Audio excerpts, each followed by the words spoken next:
नमस्कार, मैं हूं मोहित कमचमाली। आप सभी का हार्दिक स्वागत करता हूं आपके अपने चैनल पर।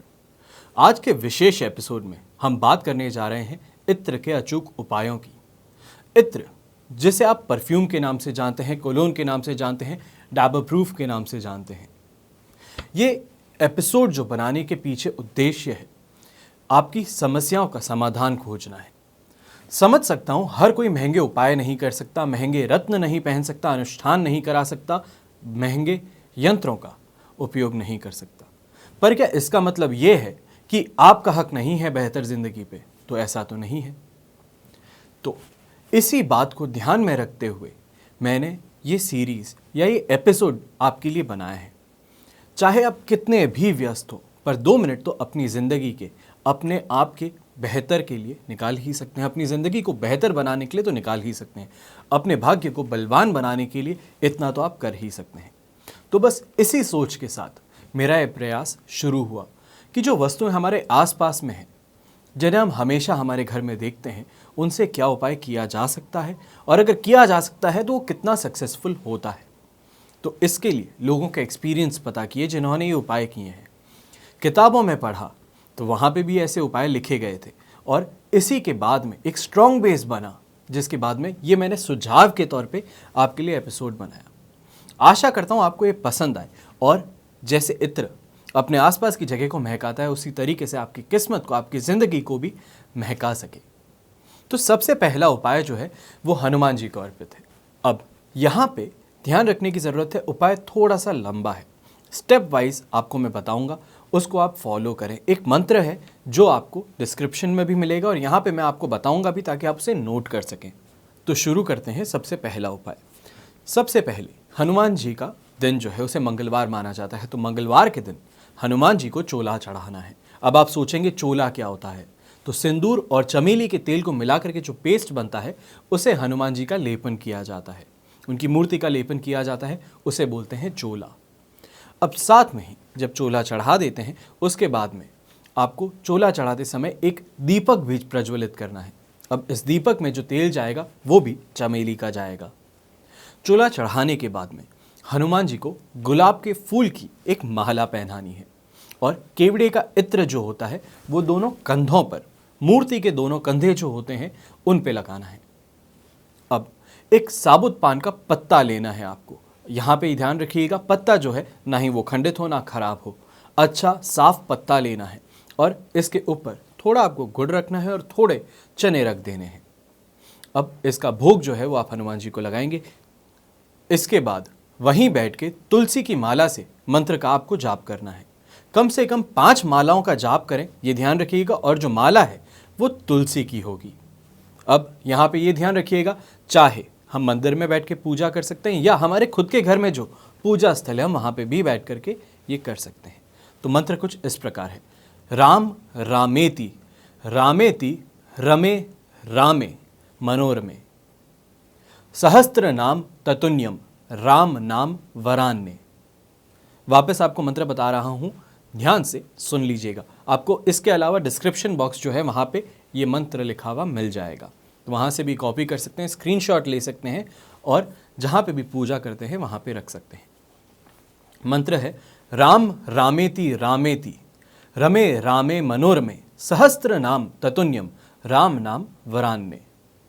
अब ये मंत्र जाप जब हम कर लेंगे, 5 मालाओं का कम से कम जाप करना है। इसके बाद में हनुमान जी को जो आपने फूल की माला चढ़ाई थी, गुलाब के फूल की जो माला चढ़ाई थी, उसमें से एक फूल निकाल लीजिए।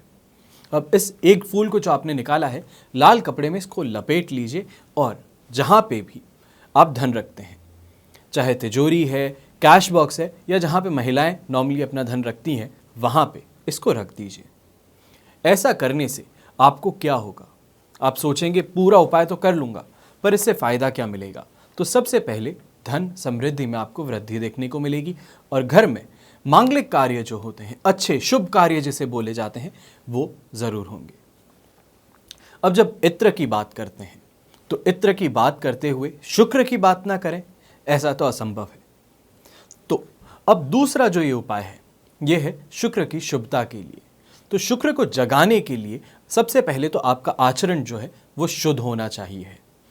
अब यहाँ पे मैं और आप जो भी है, ये परफ्यूम या इत्र का यहाँ पे हमें प्रयोग करना है। परफ्यूम ध्यान रखिएगा ऑल्टरनेटिव है, सबसे पहले इत्र का ही इस्तेमाल किया जाता है।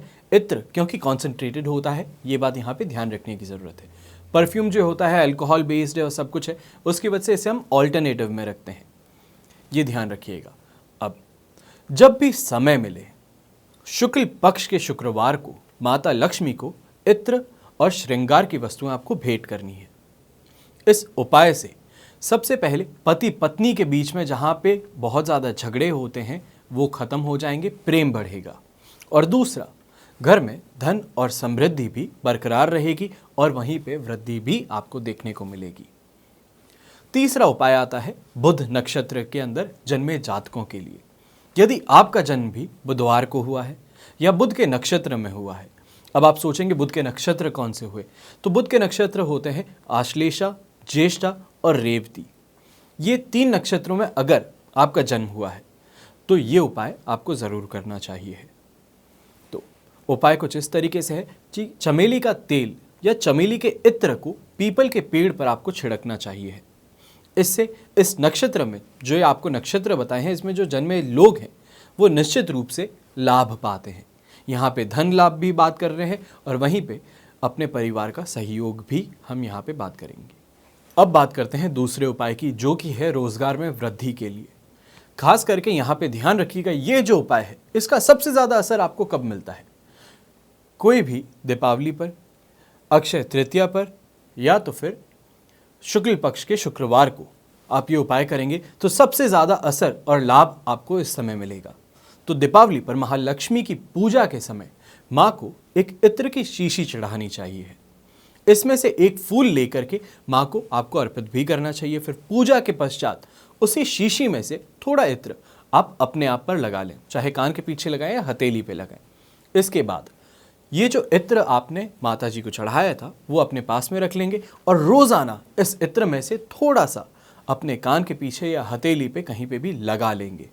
और इसके बाद में कार्यस्थल पर आप जब जाएंगे, जहाँ पे भी आप काम करते हैं या आप किसी टीम के अंदर हैं, कोई जॉब जो करते हैं, वहाँ पे बहुत ज़्यादा परेशानी होती है कलीग्स के साथ में, तो वहाँ पे ये सबसे ज़्यादा काम करेगा कि वहाँ पे आपके जो आसपास में कलीग्स हैं उनमें आपका जो स्टेटस है, आपकी जो इमेज है, वो उसको बेहतर करेगा। और वहीं पे रोज़गार में वृद्धि आपको देखने को मिलेगी, चाहे वो प्रमोशन हुआ, अच्छी पोस्ट हुई, अच्छे प्रोजेक्ट्स हुए, या आप अगर ऐसा चाहते थे कि आप नौकरी स्विच करना चाहते हैं, जिस ऑलरेडी पोजीशन पे काम करते हैं उससे बड़ी अच्छी जॉब चाहिए है, अच्छी कंपनी चाहिए है, तो वहाँ पे भी ये उपाय आपके लिए सिद्ध लाभकारी सिद्ध होगा। अब उसके बाद में उपाय आता है प्रेम विवाह के लिए। ये उपाय करने के लिए सबसे पहले बात ध्यान रखिएगा कि श्वेत वस्त्र यानी कि सफ़ेद कपड़े आपको पहनने हैं। ये सफ़ेद कपड़े पहनने के बाद में किसी भी देव स्थल पर, मंदिर में जाकर के लाल गुलाब की और चमेली का इत्र, लाल गुलाब का इत्र और चमेली का इत्र आपको भगवान को चढ़ाना है। इसको करने से आपको फ़ायदा क्या होगा?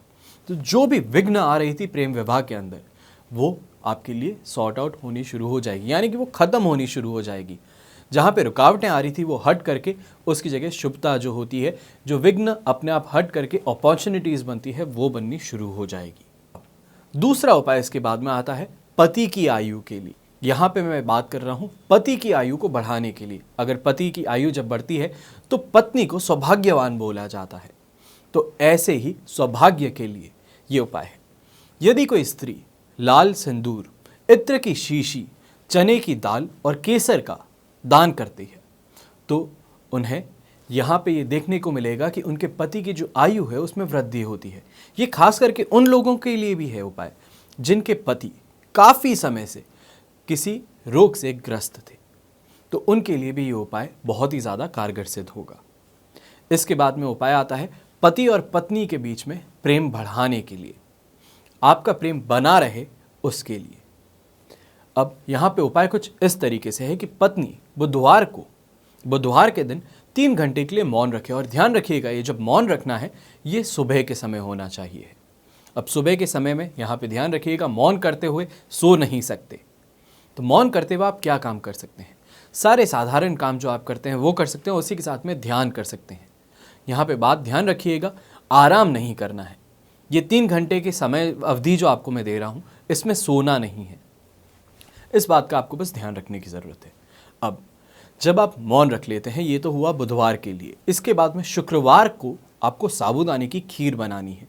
अब खीर बनाते हुए आपको ध्यान रखना है कि इसमें शक्कर नहीं जाएगी, मिश्री जाएगी। मिश्री डाल करके जो आप साबूदाने की खीर बनाएंगे, इसे अपने पति और घर के बाकी सारे सदस्यों को ये खिलानी है। इसी दिन आपको मंदिर में भी या किसी व्यक्ति को इत्र का आपको दान करना है।